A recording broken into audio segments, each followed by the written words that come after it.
Can you please tell me your full name? Yes, my full name is Monika Kaushik and you can call by my given name Monika. Can you show me your identity card?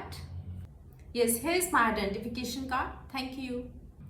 So let's talk about hobbies. What do you like to do in your free time? Honestly speaking, whenever I get free time, I like to do yoga for my health and fitness. Sometimes I like to read books, novels and biographies. Do you think hobbies are important? Yes, definitely hobbies are important as they helps us to be relaxed and we can also explore our interest. Now let's talk about family. How many people are there in your family? I have 6 family members including myself. I have my parents, my husband and my 2 little daughters. Can you tell me about one of your family member?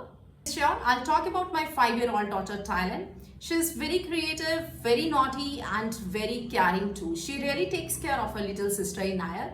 I think raising a naughty child is like a daily adventure in your life with full of laughter and surprises.